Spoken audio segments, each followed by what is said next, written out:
ঢাকার উপকণ্ঠে এক জরাজীর্ণ সরকারি হাসপাতাল, নগর স্বাস্থ্যকেন্দ্র। ভেতরে ঢুকলেই গন্ধে নিঃশ্বাস বন্ধ হয়ে আসে।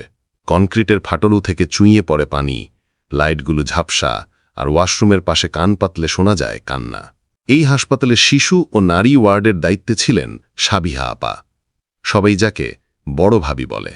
শক্ত স্বরে কথা বলেন, কিন্তু চোখে থাকে এক গভীর শূন্যতা।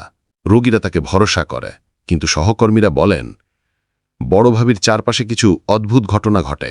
রাতে শিফটে কাজ করতে চাই না। একদিন ইন্টার্ন রাফি ডিউটিতে এসে দেখে একটি রোগী, 10 বছরের মৌ, রাতে হঠাৎ দম বন্ধ হয়ে মারা গেছে। অথচ বিকেল পর্যন্ত সে হাসছিল। মৃত্যুর রিপোর্টে লেখা অ্যাজমা, কিন্তু বড় ভাবি মুখ গম্ভীর করে চুপ করে থাকেন। রাফি খেয়াল করে বড় ভাবি মৃতদেহ ছুঁয়ে চোখ বন্ধ করে কি যেন বিড়বিড় করেন, আর এরপরই ঘটে ঘটনাটা। মর্গে নিয়ে যাওয়ার কিছুক্ষণ পর এক কর্মী চিৎকার করে উঠে, এই মেয়েটার চোখ খুলে গেছে, কেউ দেখছে না? রাফি একদিন সাবিহা আপার টেবিল গোছাতে গিয়ে পায় একটি পুরনো নীল খাতা। তাতে লেখা 2010 থেকে 2024, মৃত শিশু রোগী সংখ্যা 173, অস্বাভাবিক মৃত্যু 31, রেফার অযোগ্য হয়েও মৃত্যুর পর রোগী গায়েব 9, অব্যবহৃত ইনজেকশন, অজানা সিরিঞ্জ 12। রাফি বুঝতে পারে বড় ভাবি বহু বছর ধরে কিছু অনুসন্ধান করছেন। এই হাসপাতালে কিছু একটা ভয়ঙ্কর চলছে, যা সবাই আড়াল করে রেখেছে। রুনা, নতুন নার্স, একদিন ভুল করে ইনজেকশনের স্টোর রুমে ঢুকে পড়ে। সেখানে কিছু বোতল চোখে পড়ে, যার পর লেখা নেই কিছুই, শুধু কালো মার্কারে এক্স। তার ঠিক পর দিন হাসপাতালের এক রোগী মৃত্যুর পর তার দেহ আর খুঁজে পাওয়া যায় না। রুনা বিষয়টা বড় ভাবিকে জানাতে গেলে ভাবি কড়া স্বরে বলেন, এই জায়গায় সত্যি জানলে বাঁচতে পারবে না। ভাই, পুরনো ওয়ার্ড বয়, এক রাতে মদের নেশায় রাফিকে বলে ফেলে হাসপাতালের নিচে একটা পুরনো ঘর আছে, যেখানে মাঝে মাঝে লোক ঢোকে কিন্তু বের হয় না। বড় ভাবি একবার ওখানে ঢুকেছিলেন, তারপর আর কেউ সাহস করেনি। রাফি ও রুনা মিলে এক রাতে সেই ঘরের খোঁজে নামে। নিচের সিঁড়ি যেন শেষ হতে চায় না। অবশেষে তারা খুঁজে পায় অন্ধকার একটা রুম। ফ্লোরে শুকনো রক্তের দাগ, বাতাসে ঝাঁঝালো কেমিক্যালের গন্ধ, আর দেয়ালে অস্পষ্টভাবে আঁকা, তোমরা কেউ নিরাপদ না। রাফি ও রুনা যখন উপরে ফিরে আসে, দেখে বড় ভাবি তাদের জন্য ওয়ার্ডে অপেক্ষা করছেন, মুখে অদ্ভুত শান্তি।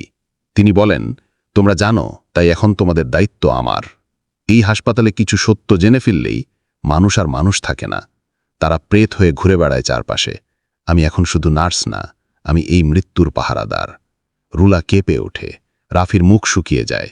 বড় ভাবির চোখে এখন আর দয়া নেই, আছে শুধু দগ্ধ সময়ের আগুন। সকালে রাফি নিখোঁজ। রুনা মানসিক ভারসাম্য হারিয়ে ফেলে। মিডিয়ায় চুপচাপ। হাসপাতাল কর্তৃপক্ষ মুখ বন্ধ করে রাখে। কিন্তু একদিন এক সাহসী রিপোর্টার হাসপাতালের নিচতলার সেই ঘর খুঁজে পেয়ে প্রকাশ করে একটি ভিডিও, যেখানে বড় ভাবি এক সিরিঞ্জ হাতে দাঁড়িয়ে আছেন, আর পেছনে শিশুর কণ্ঠে কাঁদো কাঁদো আওয়াজ। গণবিক্ষোভ হয়, হাসপাতাল বন্ধ করে দেওয়া হয়, কিন্তু বড় ভাবির খোঁজ কেউ পায় না। বছরখানেক পর এক বৃদ্ধা নার্স একটি কনফেশন রেকর্ড করে যায় সম্পত্তি। আমি সাবিহা, বড় ভাবি, আমি কেবল বাঁচাতে চেয়েছিলাম, কিন্তু যখন দেখলাম ওরা শিশুদের নিয়ে পরীক্ষা করছে, নিষিদ্ধ ওষুধ ব্যবহার করছে, তখন বাধা দিতে গিয়ে নিজের আত্মা হারিয়েছি। আমি এখনো শুনি ওদের কান্না। আমি পাপ করেছি, কিন্তু ওদের চেয়েও কম নয়। আমাকে ক্ষমা করো। শেষ কথা, নগর স্বাস্থ্য কেন্দ্র এখন একটি পরিত্যক্ত ভবন। স্থানীয়রা বলে রাত হলে ভিতর থেকে ছায়ার মতো কারো পদচিহ্ন শোনা যায়। শিশুর কান্না, নারীর প্রার্থনা, আর এক নার্সের পদচারণা, যার নাম কেউ মুখে নেয় না, কিন্তু জানে সে বড় ভাবি ছিল। চ্যানেলটাকে সাবস্ক্রাইব করে বেল আইকন ক্লিক করে দিন, এবং ফেসবুক থেকে দেখলে ফলো করে দিন। পরবর্তী নতুন ভিডিওগুলো আপনার কাছে নোটিফিকেশনের মাধ্যমে পৌঁছবে। আরও ভয়ঙ্কর ভিডিও আসতেছে।